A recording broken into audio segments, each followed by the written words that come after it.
Videli smo to kri na ploščicah. Rekli smo si, o moj bog, in potem je prišel in nas zgrabil.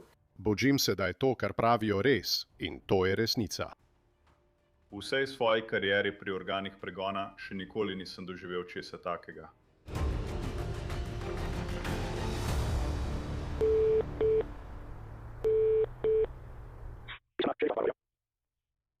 Pozdravljeni, moje ime je Valerie Maythorn in delam v Dairy Queen, sem glavna vodja tam. En od mojih zaposlenih se danes popoldne ob 4 ni pojavila na delu, V redu. kar je popolnoma nenavadno za njo. Ne odgovarja na telefon, kar je popolnoma nenavadno za njo, prav tako še ni prišla po svoj ček. Pogrešana zaposlena je 32-letna mati samohranilka Tina Herman. Tina in njena dva otroka, 13-letna Sarah Maynard in njen 11-letni brat Cody, živijo v Apple Valleyju, idilični skupnosti ob jezeru, ki leži v gričevnatem predelu okrožja Knox. Na prošnjo njene nadrejene se namestnik šerifa okrožja Knox odpelje do Tinine hiše na King Beach Drive, da preveri, ali je z njo vse v redu. Ko prispe, je Tinin moder poltovornjak parkiran na dovozu, vendar na trkanje na vhodna vrata nihče ne odgovori. Namestnik pogleda v hišo. Ne vidi ali sliši ničesar sumljivega, zato odide. Naslednji dan Tina spet ne pride na delo. Tokrat njena vodja vzame zadevo v svoje roke. Gospod namestnik Sofija, lahko vam pomagam? Da, tukaj je Valerie Maythorn. Sinoči sem poklicala glede pogrešane Tine Herman. Zdaj sem zunaj njene hiše, šla sem v njeno hišo, ker sem tako zaskrbljena za njo. Povsod je kri. V redu, samo dajte nam nekaj minut in bomo kmalu tam, prav? Vred? Ne vračaj se v hišo. Ko policisti prispejo in vstopijo v Tinino hišo, jih pričaka prizor naravnost iz grozljivke. V dnevni sobi, na hodniku, v eni izmed spalnic in po celi kopalnici je kri. Ko nadaljujejo s preiskavo prostorov, policisti v kuhinji najdejo vrečke z živili, v garaži pa parkirano vozilo. Le da to ni Tinin poltovornjak, to je džip. Policija preveri registrske tablice in ugotovi, da vozilo pripada Tinini sosedi, 41-letni Stephanie Sprang. Poskusi policistov, da bi stopili v stik s Stephanie, so neuspešni, kot da bi ona, Tina, Sarah in Cody izginili v zrak. S hišo polno krvi in 4 pogrešanimi osebami se šerifov urad okrožja Knox hitro mobilizira. Zaprosijo za pomoč Urad za kriminalistično identifikacijo in preiskave ter FBI in hitro organizirajo iskalne skupine, da preiščejo območje. V nekaj urah se novica o izginotju Tine, Stephanie, Sare in Codyja razširi kot požar po okrožju Knox. Prebivalci so šokirani in prestrašeni, nihče nima slabe besede za Tino, njene otroke ali Stephanijo. Ideja, da bi jim kdo želel škodovati, se zdi nepojmljiva. Ker ni očitnih osumljencev ali motiva, preiskovalci se najprej osredotočijo na 2 osebi, ki sta Tini in Stephaniji najbližje, njunih fantov. Ob zaslišanju oba moška predložita alibije in trdita, da sta bila ves dan v službi, ter zanikata kakršnokoli vpletenost v njuno izginotje. Na podlagi razgovorov z njunimi delodajalci policija lahko potrdi, da govorite resnico. Oba moška izločijo iz kroga osumljencev.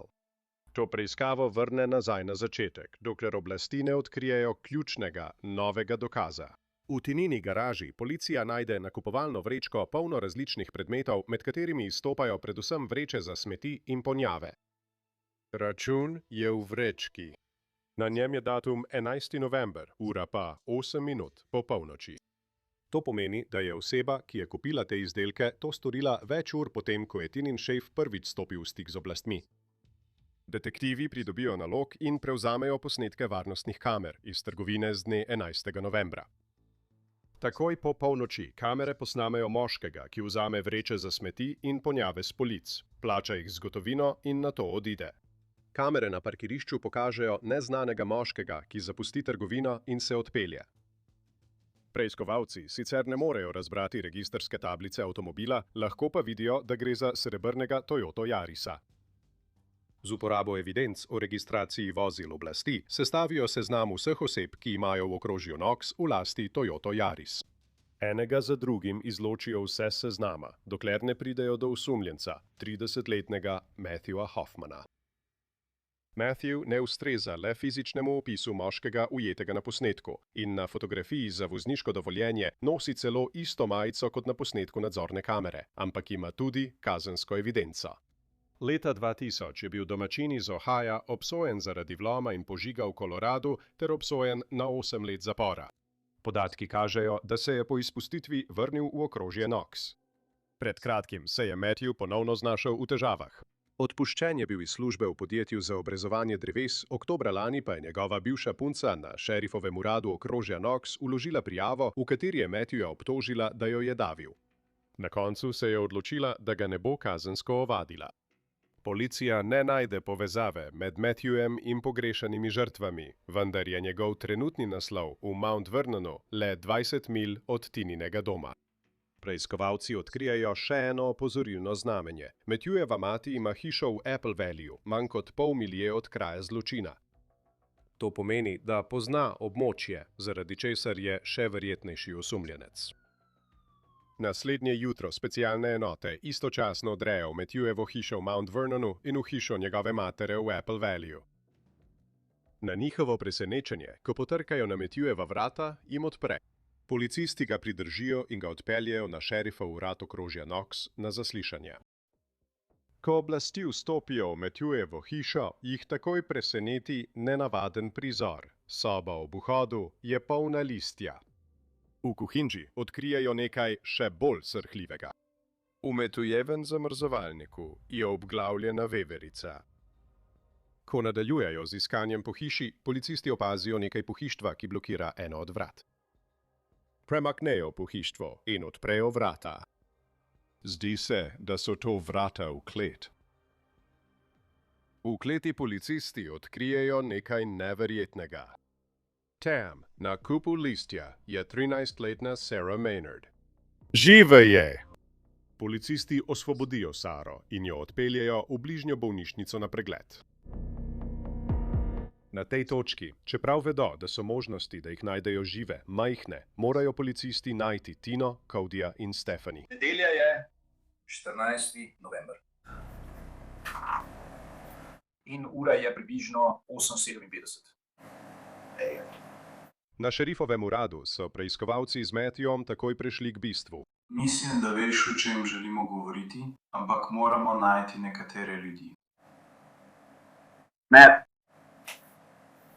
Me slišiš? Matt, se ti reče Matt ali Matthew?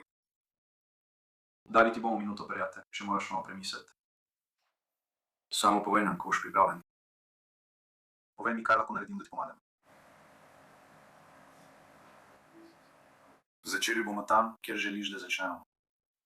Želiš govoriti o vremenu? Tudi to bomo naredili.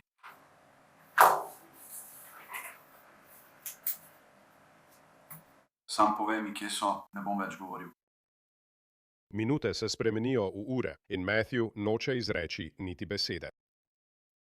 Tukaj imamo dve družini, ki trenutno preživljata peko. In ti imaš vse v svojih rokah. Imaš možnost, da jima pomagaš. Imaš možnost, da jim olajšaš situacijo. Imaš to možnost, da to storiš. In tukaj smo, da te prosimo, da nam pomagaš in pomagaš njim. In na koncu boš s tem pomagal tudi sebi. Spet boš bolje spal, Matt. Spet boš bolje spal. Ampak mora boš priznati, kaj se je tukaj zgodilo. Mora boš sprejeti odgovornost za to, kar se je zgodilo. In moral boš pokazati, da ti je mar, da ti ni vseeno, Matt. Da ti resnično Imaš srce. Povej mi, kaj želiš storiti? Po skoraj 3 urah tišine detektivi Matthew postavijo ultimat. Dal ti bom še eno priložnost, preden zapustim to sobo.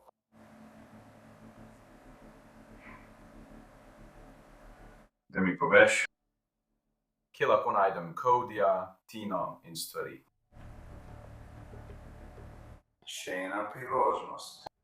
Ampak nima smisla. Drug preiskovalec stopi naprej in poskusi. Žira, Matt. Sem Joe Dix, sem posebni agent pri Uradu za kriminalistično preiskavo. Prišel sem sem, da tem fantom malo pomagam. In danes zjutraj, odkar so prišli v vašo hišo, sem bil spodaj s Saro. Ne vem, če ste vedeli, kako je ime Sara. Ampak bil sem spodaj in sem poskušal skrbeti za Saro in pomagati v bolnišnici. Da bi opravila pregled in vse te stvari. In veste, delamo vse, kar lahko, da ji pomagamo razumeti, kaj se je zgodilo. Veste, vsaj toliko kot vemo v tem trenutku. Ja, očitno bo za njo precej težko. Veš, imela je nekaj vprašanj, na katera nisem znal odgovoriti. Ampak trudim se, rekel sem ji, da bom poskušal vsaj govoriti s tabo in videti, če lahko dobimo nekaj odgovorov.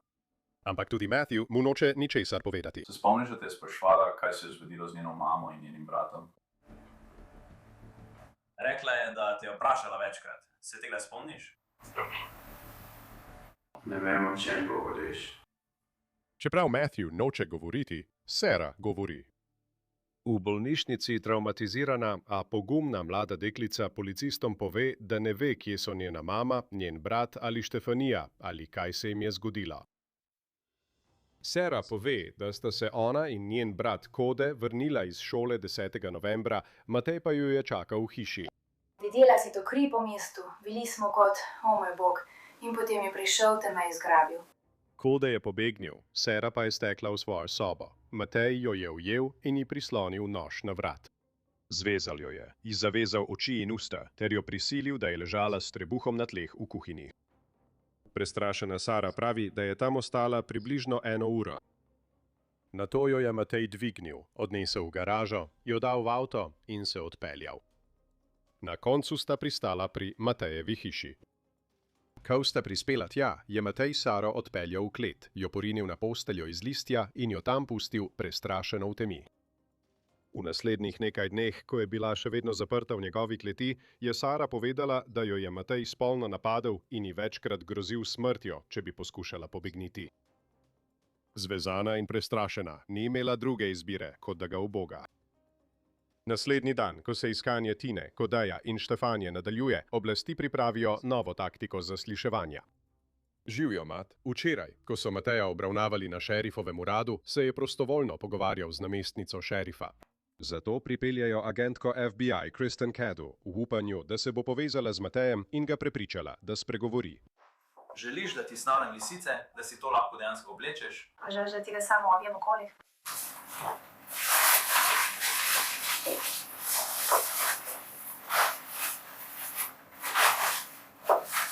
Hočeš hlače? Ne. V redu. No, tukaj so, če bo želel. V redu. Videla sem, da si se tresel tam in sem pomislila, da je tukaj malo hladno. Jaz sem tista, ki ima oblečen pulover, tako da... Samo vidim bolečino na tvojem obrazu. Kot sem rekla, je preprosto nekako. Kot da te vse boli tam. In zdi se, da si s tem popolnoma sam. Včasih. Rada bi ti pomagala. Namesto da bi bila stroga z Matejem, agentka Cadu uporabi miren in sočuten pristop. Njena strategija se zdi uspešna. It's okay.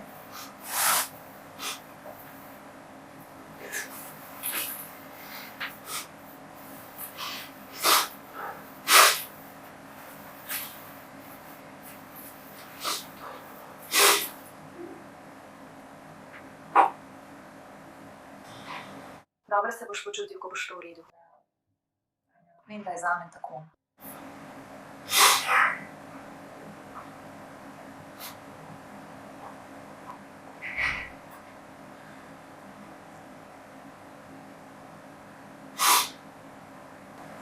Jaz sem da. Zakaj tako misliš? Ker sem mogel nekaj narediti narobe. Ne bi bil tukaj, če ne bi. Wow, to se da predelati. Bojim se sploh izvedeti, kaj so naredili. Bojiš se mi povedati, kaj počneš. Bojim se sploh izvedeti, kaj sem naredil. To ti lahko samo pomaga. Ne moš predelati nečesa, česar se sploh ne zavedaš. Matthew se odloči, da bi raje on postavljal vprašanja. Si upravil program za svetovalce kakovosti? Sem. Je bilo to samo usposabljanje? Ja, bila sem tam približno 4 mesece. To si morala imeti, da si lahko diplomirala Da si bila sprejeta. Si bila kdaj? Stavim, da so tvoji starši ponosni na te. Ponosni so ne. Upam, da so. Sčasoma se njun pogovor vrne nazaj k zločinu. Zdiš se zelo iskren in pristen. Ne. Ryan si želi, da bi ti lahko pomagal. Vem, da bi predsednik vlade rad vedel, kaj se je zgodilo. Bojim se, da je to, kar pravijo, res in da je bila to neka vrsta pošasti. Mislim, da sploh nisi pošast. Skrbim za ljudi. Ne morem. Kako je prišlo do tega, da je Sara bila pri tebi doma? Slišal sem. Našel sem ga. Koliko ti je mar za njo?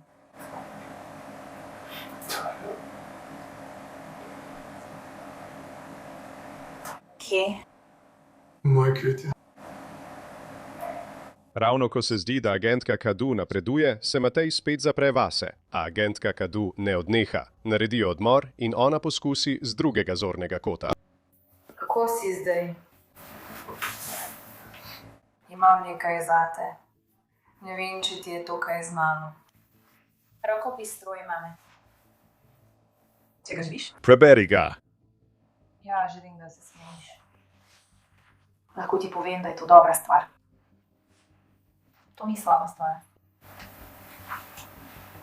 Slišala sem, da izdeluje tiste avtomobilčke s črkami, ki jih je naredila.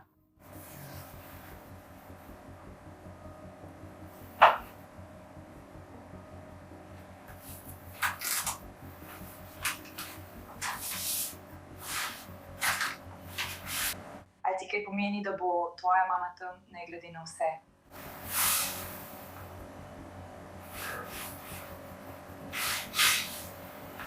To je pomirjujoče. Ali te skrbi, ali res ne glede na vse? Ali še vedno prisoten strah pred tem?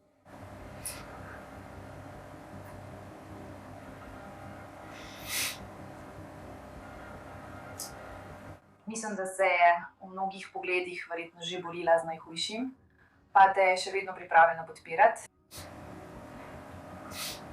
Zato mislim, da ti ni treba skrbeti glede tega. Kako hudo v resnici je in kako se bo zaradi tega počutila.